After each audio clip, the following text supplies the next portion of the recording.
गणपति बप्पा मंगल मूर्ति बड़े पेट वाले की बड़े सोंड वाले की उंदीर मामा की। तर आमची ट्रिप निघाली होती महाबळेश्वर तपोळा या ठिकाणी जाण्यासाठी। पहाटे 4:30 वाजता आमची गाडी वरलीवरून निघाली होती। सगळीकडे हिरवगार पसरलेलं होतं आणि वातावरण तर एक नंबरच होतं। नाश्ता करायचा होता म्हणून आम्ही एका हॉटेलमध्ये गेलो। तिकडे आम्ही घरामधून कॅरी केलेले चिकन सँडविच खाल्ले आणि त्याच हॉटेलमधून आम्ही वडा उसळ आणि कांदा फळे ऑर्डर केली होती आणि मुलांना देखील चिकन सँडविच खूपच आवडले। चिकन सँडविच खाता खाता आमची वडा उसळची ऑर्डरसुद्धा टेबलवर आली। मस्त अशी झणझणीत उसळ आणि त्यामध्ये गरम गरम बटाटा वडा आणि त्यावर कांदा आणि लिंबू घातलं आणि मस्त अशी ही एन्जॉय केली। आणि इकडे वातावरण तर एकदम मस्त असं थंडगार होतं आणि त्या थंडगार वातावरणामध्ये गरमागरम चहा ही पाहिजेच। आम्ही सर्वांनी मस्त गरमागरम चहा आणि कॉफी घेतली आणि पुढच्या प्रवासाला निघालो। सकाळी जेव्हा आम्ही घरातून निघालो तेव्हा पाऊस अजिबात नव्हता आणि जसं पुढे प्रवास करायला निघाले तर धोधो पाऊस पडायला लागला आणि भाताची शेतीसुद्धा मस्त अशी बहरून आली होती, तुम्ही बघू शकता। आम्ही घाटामध्ये गाडी थांबवली आणि इकडे छोटा असा धबधबा होता। तिकडे आम्ही सर्वजणांनी खूप सारे फोटोज काढले। एकूण आम्ही 13 जण होतो, पण हा मित्रपरिवार नसून जणू फॅमिलीच वाटत होती। बराच वेळ झाला गाडी घाटामध्येच होती, घाट काय संपेना।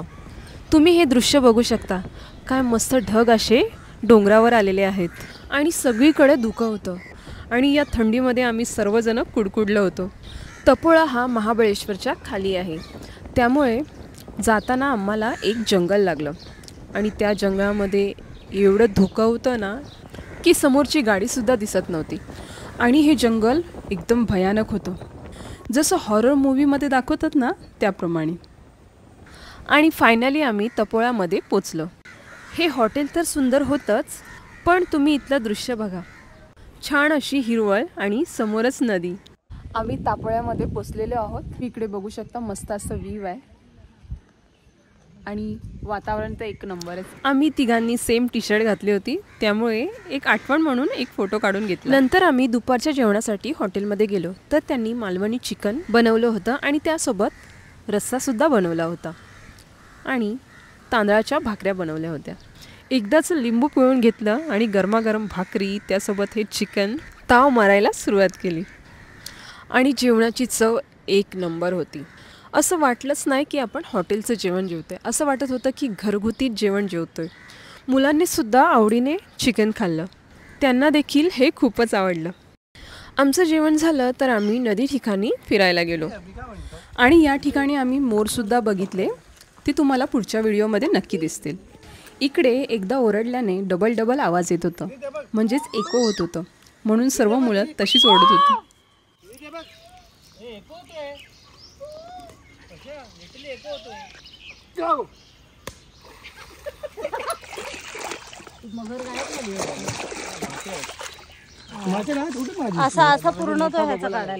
या पाण्यामध्ये आम्हाला लहान लहान मासेसुद्धा दिसले। संध्याकाळची वेळ झाली, मस्त गरमागरम चहा आलं होतं। या थंडगार वातावरणामध्ये गरमागरम चहा पिण्याची मजाच वेगळी असते।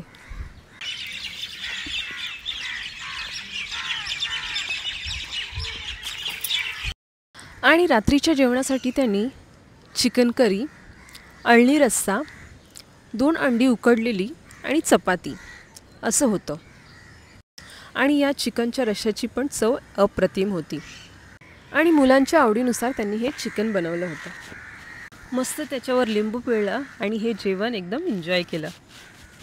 या जेवणाची खासियत काय तुम्हाला सांगू, हे जेवण एकदम रुचकर होतं आणि एकदम घरगुती पद्धतीतलं होतं। असं वाटलंच नाही की आम्ही हॉटेलचं जेवतोय। इकडे सर्व्हिससुद्धा छान होती, कुठल्याही गोष्टीची कमी पडू दिली नाही। जेवण झाल्यावर गिफ्ट डिस्ट्रीब्युशन होतं, सर्व फॅमिलीने मुलांना एक एक गिफ्ट तरी द्यायचं असं ठरवलं होतं।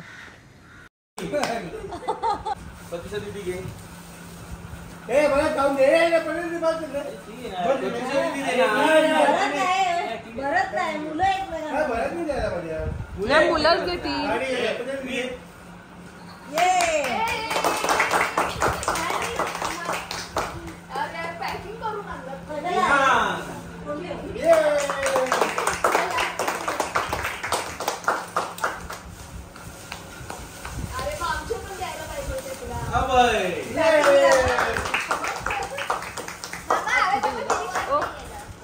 आता मंडळाचे दुसरे ज्येष्ठ अधिकारी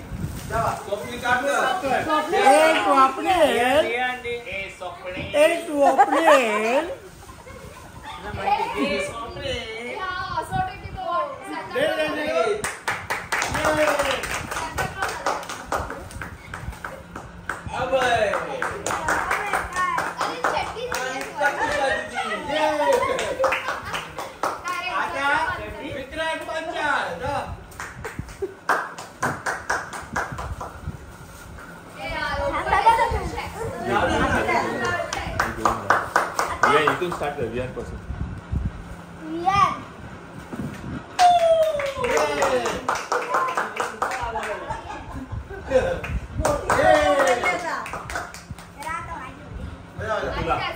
विक्रांत पाहिजे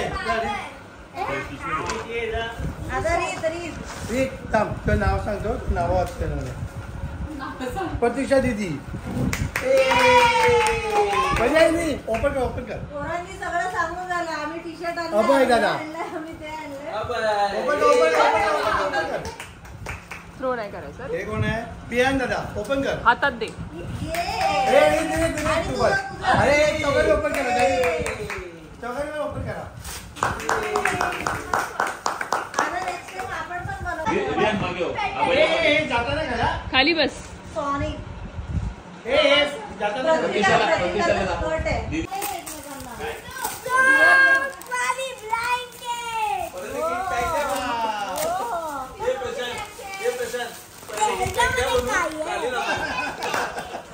मी तयार आहे. माझं मी सेवच आहे. खेळायला पाहिजे ना. झालं ना सगळं तिथेच सारखं सांगून झालं. डोंट ओपन फक्त एवढाच बघ. Don't open. वाव. अरे वा.